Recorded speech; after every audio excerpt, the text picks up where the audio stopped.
2025 ఫిబ్రవరి నెల 8వ రాశి వృశ్చిక రాశి.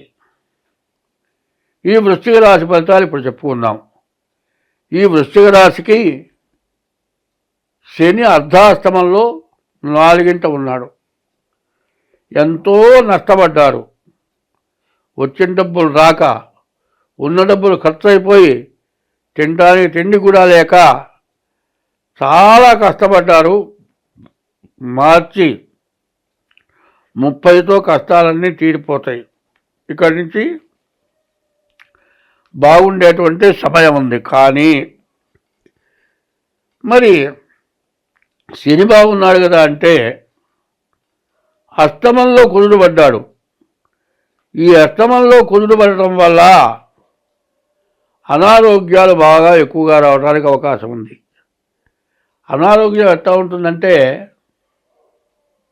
ఏమీ లేదండి, అంతా బాగానే ఉంది, ఏమీ రోగం లేదు, ఒంటేలు రావట్లే. అది ఒక్కటి రాకపోతే మాత్రం ప్రాణం పోతుంది. ఎంత సమస్య అంటే ఒకటే, జాతకంలో 9 గ్రహాలండి, నవగ్రహాలు. ఏమండి, ఈ 9 గ్రహాలకి 9 నవధాన్యాలు అన్నారు. సూర్యుడికి గోధుమలు, చంద్రుడికి బియ్యం, కుదురికి కందులు, బుధుడికి పెసలు, గురువుకి శనగలు, శుక్రుడికి బొబ్బర్లు, శనికి నువ్వులు, రావుకి మినుములు, కేతువుకి ఉలవలు. ఈ నవధాన్యాలు మనం తినేవి. నవగ్రహాలు ఎట్లా ఉంటాయి? మానవుడికి 9 రంధ్రాలు ఇచ్చారండి శరీరంలో. ఈ చెవులు 2, కళ్ళు 2, 4, ముక్కులు 2, 6, నోరు 1, 7. ఈ శరీరంలో ఈ మెడకాయ దగ్గర నుంచి పైనే 7 రంధ్రాలు ఇచ్చారు. ఇవి జ్ఞానేంద్రియాలు అన్నారు.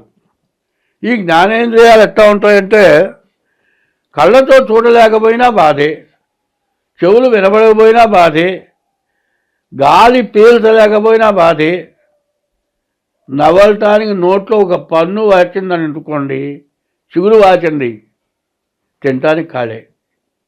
ఈ జ్ఞానేంద్రియాల వల్లే బాగా ఎక్కువగా బతుకుతాం. అయితే ఒకటి 7 అయిపోయింది, 8, 9, ఒకటి ఒంటేలు, ఒకటి 2 ఏళ్ళు. ఈ 2 పని చేయకపోయినా బాధే, మోషన్ కాకపోయినా బాధే, యూరిన్ రాకపోయినా బాధే. ఈ 9 గ్రహాల్లో ఏమంటే 3 గ్రహాలు బాగున్నా, 5 గ్రహాలు బాగాలేదు, వాటికి శాంతి చేయించుకోమని చెబుతావు. ప్రతిదానికి శాంతి చెబుతావేమయ్యా, ప్రతి దోషమయ్యా అంటే ఏం చెబుతాను చెప్పండి? 9 ఏది బాగుండకపోయినా నీకు ఇబ్బందేగా. అన్నీ బాగుండాల్సిందే. కళ్ళు బాగుండాలి, ముక్కు బాగుండాలి, నోరు బాగుండాలి, చెవులు బాగుండాలి, తినటానికి నోరు కావాలి, మరి తిన్నది అడగాలి, మరి ఎటు పోయో అటు పోవాలి, అప్పుడే బాధలు తీరుతాయి. కాబట్టి ఈ రాశి వాళ్ళకి అష్టమ కుజుడు వల్ల చాలా బాధ ఉంది, అనారోగ్యం.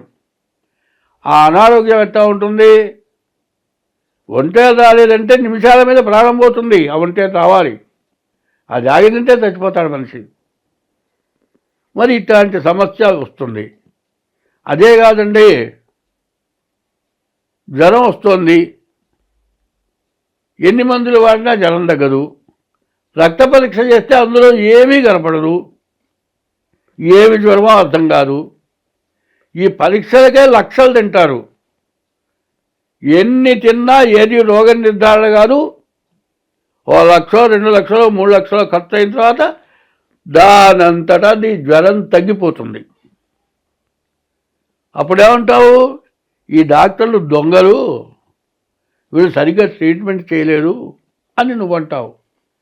కానీ అది మాత్రం కాదు. ఏదో లోపల ఉన్నటువంటి దోషం ఏదో అర్థం కాదు. ఎందుకంటే ప్రతి వ్యక్తి కూడా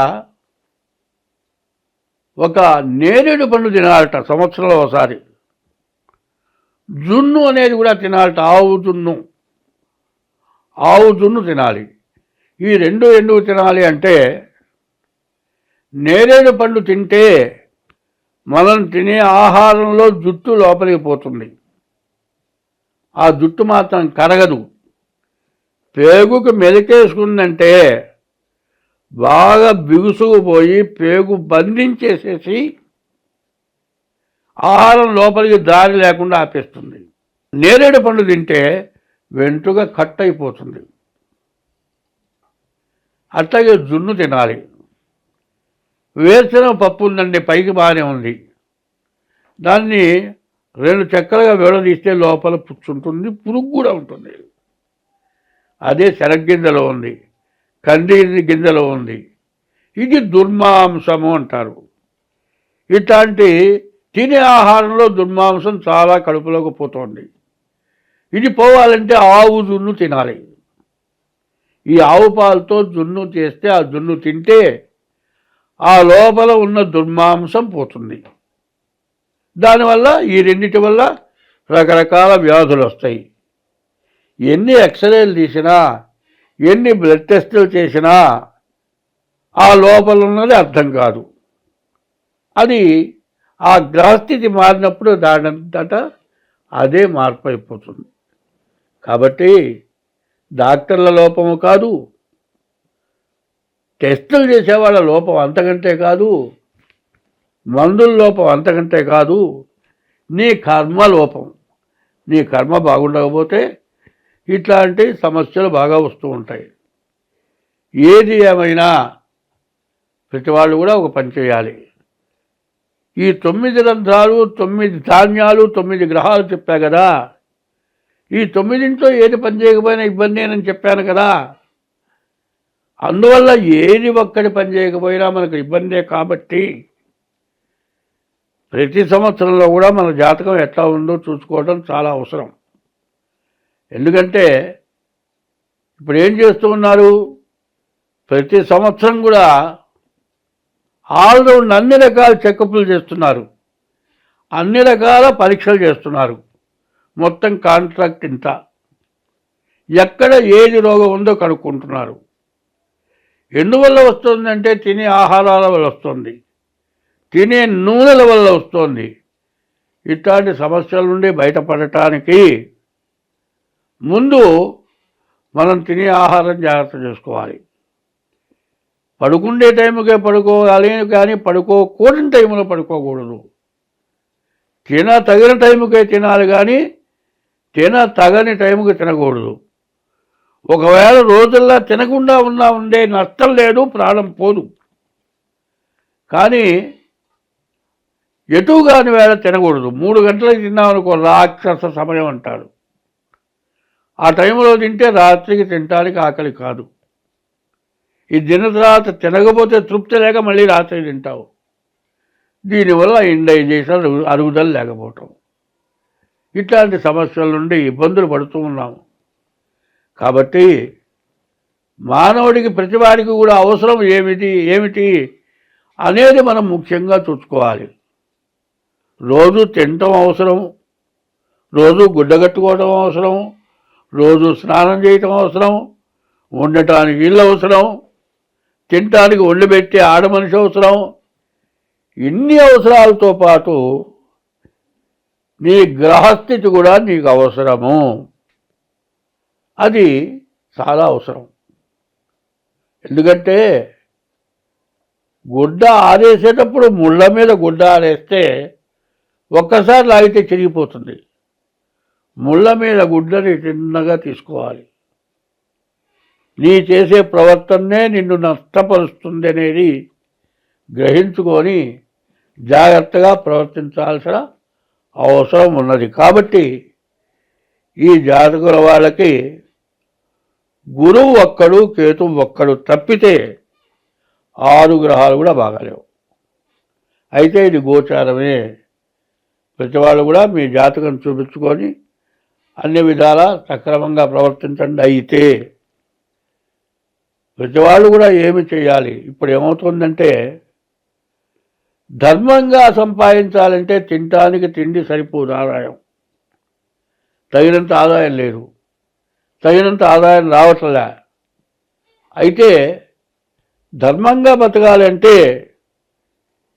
ఏ పచ్చడో వేసుకొని తింటేనే జరుగుతుంది. పంచపక్ష పరమాన్నాలు తినాలంటే 100 మందిలో 20 మంది కూడా పంచపక్ష పరమాన్నాలతో తిని జీవించడం జరిగే పని కాదు. తృప్తింజందని మనుడు సప్తద్వీపములనైన చక్కన్బడునే అని. సప్తద్వీపాలు ఉన్నాయట. సప్తద్వీపాలు వాడి చేతిలో ఉన్నా కూడా ఇంకేమన్నా ఉందేమనుకుంటారట. టాటా బిర్లా లాంటి వాళ్ళు ఉన్నారు, వాళ్ళకు కొన్ని వేల కోట్లు ఉన్నాయి. ఏమంటే వాళ్ళు ఎవరికైనా దానం చేస్తున్నారా? దానం చేయట్లే. లేని వాళ్ళు కష్టపడుతున్నారు, ఉన్నవాళ్ళు ఉన్నవాళ్ళనే పిలుస్తున్నారు. వాళ్ళ ఇంట్లో శుభకార్యాలు వస్తే వచ్చిన వాళ్ళకి గిఫ్ట్గా కొన్ని వేల రూపాయల ఇవన్నీ ఇస్తున్నారు. కొంతమంది హితబోధ చేశారు, ఎవరో మాకు ఇచ్చేటప్పుడు గతి లేని వాళ్ళకి ఇవ్వమన్నారు, మాకు వద్దని తిరస్కరించారు. వాళ్ళ మీద వీళ్ళ కోపం వచ్చింది. కానీ ధర్మం చెప్పేవాడు శత్రువు, అధర్మం చెప్పేవాడు మిత్రుడు అవుతున్నాడు. కాబట్టి మేము చెప్పేది ధర్మం, ఈ ధర్మానికి కట్టుబడండి. ఎవరికి వాళ్ళు నిరాబత్తు చూసుకోండి, జాతకాలు చెప్పించుకోండి, జాతకం ప్రకారం నడవండి, మీకు అన్ని విధాలా బాగుంటుంది. స్వస్తి.